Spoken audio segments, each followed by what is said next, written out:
Kur ora shënonte mesnatën, Elira po shikonte nga dritarja e dhomës së saj të vogël.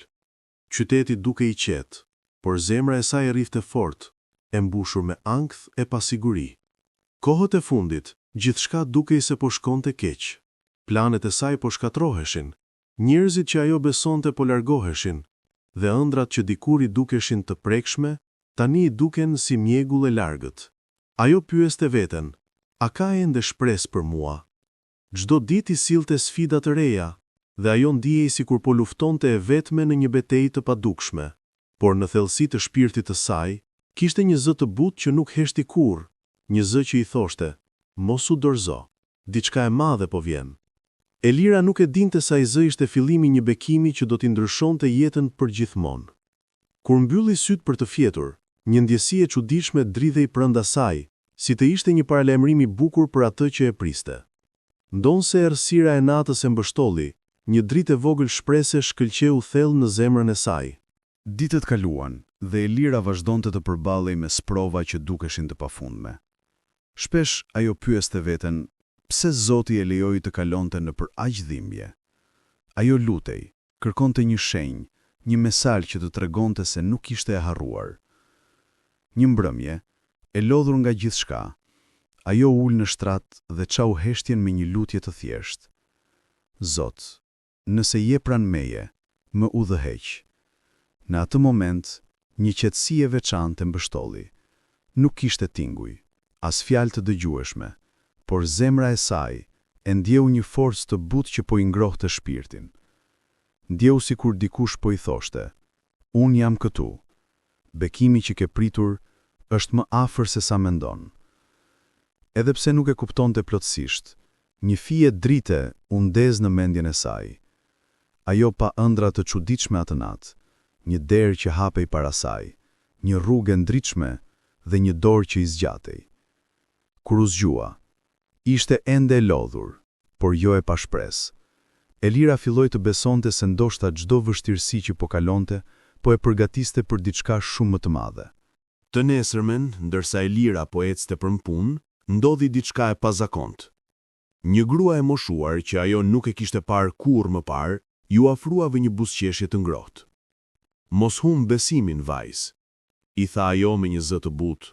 Kur Zoti të përgatit, ai gjithmonë të jep sprova më të mëdha se ëndra.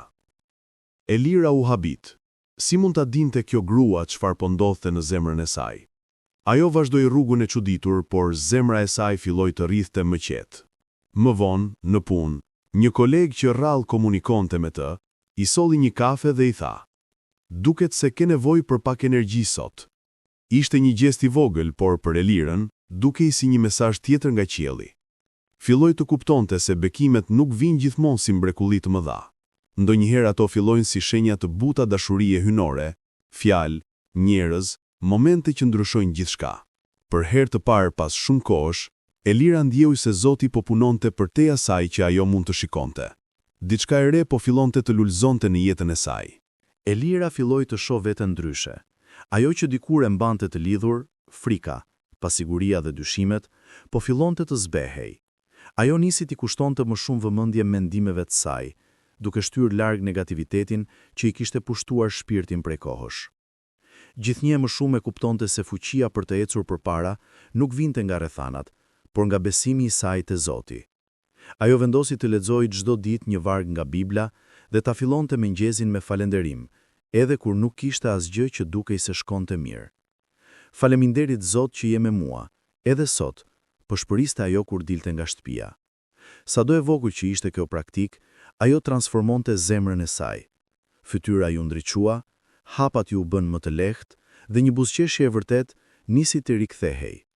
Kur dikush e shikonte Elirën, mund të mos e kuptonte ndryshimin, por brenda saj po linte një forcë e re, dëshmia se bekimi i Perëndis fillon në vendin më të fshehtë, në shpirt. Zoti po e përgatiste dhe zemra e saj po hapej për mrekullinë që do të vinte. Në punë, Elira vuri re se gjërat kishin filluar të ndryshonin. Shefi i saj i dha një detyrë të re, një mundësi që ajo nuk e kishte marrë kurrë më parë.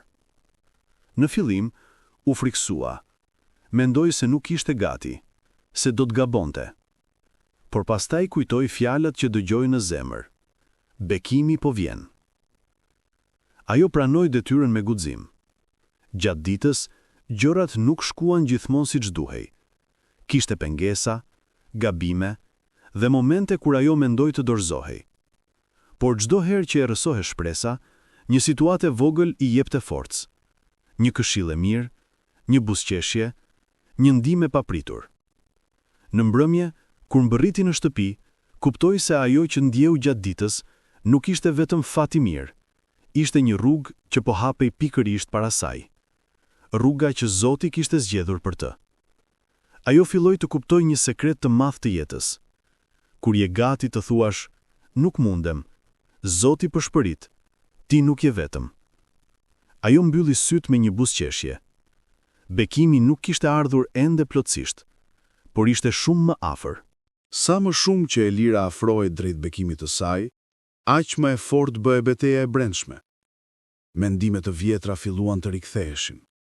Ndoshta nuk je aft. Ndoshta je thjesht me fat përkohësisht. Do të dështosh përsëri. Këto fjalë, që dikur e kishin robruar, po trokisnin sërish në mendjen e saj.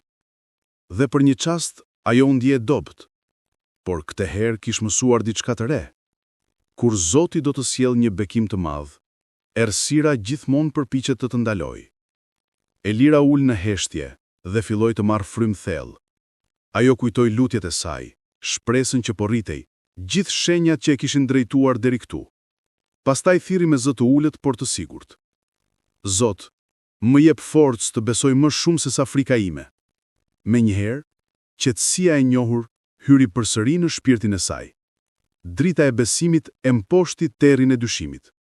Ajo vendosi të vazhdoj. Jo sepse gjithçka ishte e lehtë, por sepse besonte që pas çdo betejë qëndronte një fitore e madhe. Çdo hap që hidhte e sillte më afër bekimit të saj. Zoti nuk kishte mbaruar ende me të. Historia e saj sapo kishte filluar të shkruhej. Një pasdite, ndërsa Elira po kthehej nga puna, u ul në një stol parku për të pushuar pak. Ajo ndihej e lodhur, por jo e thyer. Pa pritur, një vajzë rreth moshës së saj i ul në krah dhe nisi bisedën me të. Biseduan për punën, për jetën dhe për sfidat që secila prej tyre po kalonte. Sa më shumë flisnin, aq më shumë Elira ndjente se kjo takim nuk ishte rastësi. Vajza, e quajtur Mira, kishte një buzëqeshje që të jepte paqe. Ajo tha diçka që Elira nuk do të harronte kurrë. Kur Zoti do të ngrej lart, ai të rrethon me njerëz të duhur. Elira u emocionua. Për herë të parë në një kohë të gjatë, ajo ndjeu se nuk ishte më e vetme. Mira u bë një dritë e re në jetën e saj.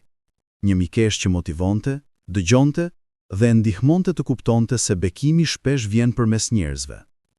Në atë moment, Elira e kuptoi. Perëndia e dëgjonte, ai po përgjigjej. Tashmë çdo ditë i sillte një provë të re se drita po afrohej gjithnjë e më shumë. Me Mirën në krah, zemra e Elirës u bë më e fortë. Ato filluan të kalonin më shumë kohë së bashku, të ndiqnin takime shpirtërore dhe të lexonin së bashku vargje të Biblës. Për Elirën, çdo varg dukej sikur ishte shkruar posaçërisht për të. Një natë, ndërsa ishin ulur në një kafene të qetë, Mira i tha: "Kur ti dorëzosh të gjitha tek Zoti, ai do të të dhurojë gjithçka që ke nevojë." Këto fjalë i prekën thellë. Elira kuptoi se kishte një pjesë të shpirtit që ende mbante fort. Frikën e së ardhmes. Ajo kishte besuar, kishte parë shenja, por ende kishte frikë të besonte plotësisht. Në udhëtimin e saj shpirtëror, ky ishte hapi i vështirë, të besoj pa parë rezultatin. Kur u kthye në shtëpi, ajo u gjunjëzua në heshtje. Zot, po ta dorëzoj frikën time, udhëhiq më drejt asaj që ti ke përgatitur për mua. Ndjeu se diçka u çlirua brenda saj, si të ishte hequr një zinxhir i padukshëm. Ajo po afrohej me bekimin që e priste me krah hapur. Pas javësh përpjekjesh dhe lutjesh, erdhi një ditë që dukej si çdo ditë tjetër, por nuk ishte. Elira u thirr në zyrën e shefit të saj. Zemra i rrifte fort, pa e ditur çfarë po e priste. Shefi, Me një buzëqeshje të palodhur, i tha: "Elira, puna dhe përkushtimi yt nuk kanë kaluar pa u vënë re. Kemi vendosur të ngrem në një pozicion më të lartë."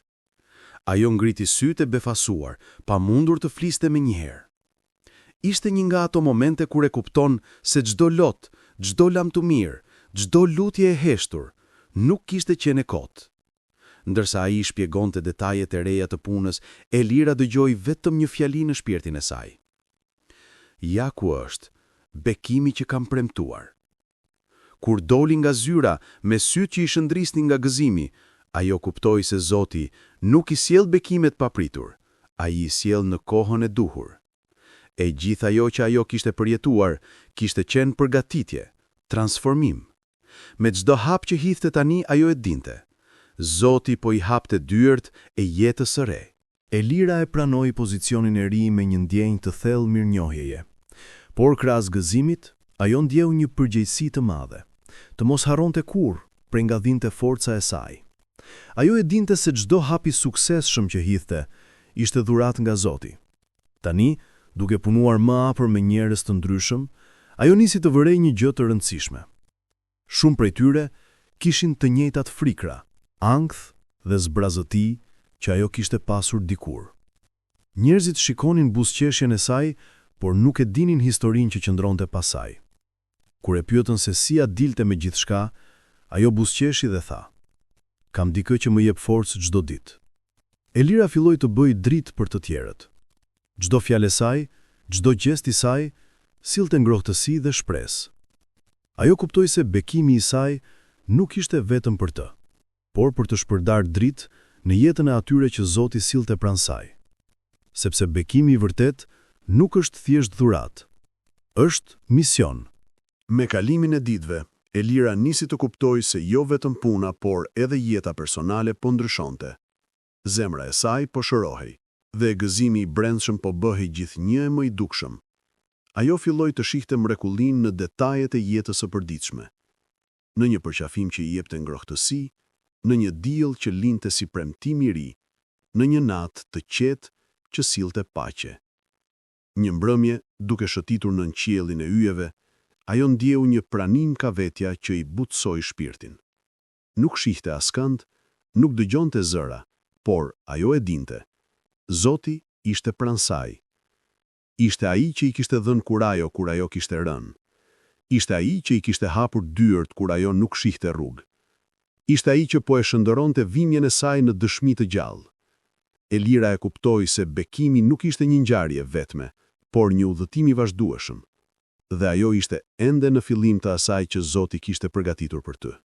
Me syt nga qielli dhe dorën mbi zemër, ajo përshpëriti: "Faleminderit, Zot. Tani e di, gjithnjë ke qenë me mua." Suksesi i Elirës nuk ndryshoi vetëm jetën e saj. Ajo nisi të shihte se prania e saj po prekte të tjerët. Kur dikush ndihej i pa shpresë, Elira dinte si të fliste. Kur dikush përballej me vështirësi, ajo dinte si të ngushëllonte. Mira shpesh e vështronte me admirim dhe i thoshte: "Kur ti flet, njerëzit ndihen më të fortë." Por Elira e dinte se kjo forcë nuk vinte nga ajo. Ishte drita që Zoti kishte ndezur në shpirtin e saj, që tani po shndriste edhe për të tjerët. Të fliste për dashurinë e tij ishte bërë natyrshëm, një pjesë e asaj që ajo ishte tashmë. Një ditë, një kolege e saj, që zakonisht shpërndante negativitet, ju afrua me lot në sy dhe i tha: "A mund të lutesh për mua?" Ajo momente preku thellë. Elira e kuptoi se bekimet nuk ishin vetëm për të pasur më shumë, por për të qenë më shumë, më e dashur, më e dhemshur, më e udhëhequr nga Zoti. Ajo tani ishte një enë e dritës së Perëndisë, dhe kjo ishte mrekullia më e madhe. Një mëngjes, Elira u zgjua me një ndjenjë të fortë në zemër. Diçka e madhe po afrohej. Ajo nuk dinte çfarë ishte, por ndjeu një energji të re, si një thirrje e brendshme që e shtynte të ecë përpara me besim edhe më të madh. Në punë, shefi i saj e thirri përsëri. Këtë herë, ju për një detyrë të re, por për një mundësi të jashtëzakonshme. Të udhëhiqte një projekt që do të ndikonte në tërë kompaninë. Ajo ndjeu emocion dhe frikë njëkohësisht. Por sa po frika u përpoq ta pushtonte, zemra e saj përshpëriti.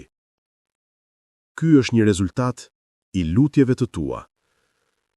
Elira kujtoi të gjitha netët kur kishte qarë e lodhur në heshtje.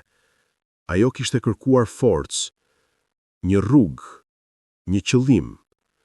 Tani Zoti po i tregonte se çdo lutje që ajo kishte dërguar lart, po kthehej mbrapsht me përgjigje. Në sytë e të gjithëve, Elira duke e fortë dhe e qetë. Por brenda saj shpërthente gëzimi. Lutjet po bëheshin realitet. Ajo pranoi sfidën, e bindur se nuk ishte vetë ajo që po ecte, por Zoti që po e udhëhiqte drejt një kapitulli të ri. Arsyeja pse ke kaluar nëpër kaq shumë sfida nuk është dështimi yt, por përgatitja e Zotit për atë që po vjen. Betejat e tua kanë qenë prova që e kanë ngurtësuar shpirtin, që ta bëjnë gati për të marrë atë që shumë njerëz nuk do ta dinë si ta mbajnë. Zoti nuk jep bekime të mëdha në duar të dobta. Ai të ka mësuar të ngrihesh pas çdo rënjeje, të besosh edhe kur nuk sheh, të ecësh edhe kur rruga është e errët. Ti mendove se kjo periudhë vështirë ishte një ndëshkim, por në të vërtetë ishte mbrojtje. Zoti të largoi nga vendet dhe njerëzit që nuk mund ta shihnin vlerën tënde. Ai të çliroi nga gjëra që do të ta shkatronin bekimin për cilin po përgatitesh. E kuptove. Gjithçka që humbe duhej të ikte. Shumë shpejt, do të rrëfesh me lot gëzimi, jap se duhej të prisja. Do ta shohësh veten më të fortë, më të mençur dhe më të bekuar se kurrë më parë. Qëndro në besim, sepse dorëzimi yt do të ishte fitore e armikut, por qëndrueshmëria jote do të sjellë mrekullinë tënde.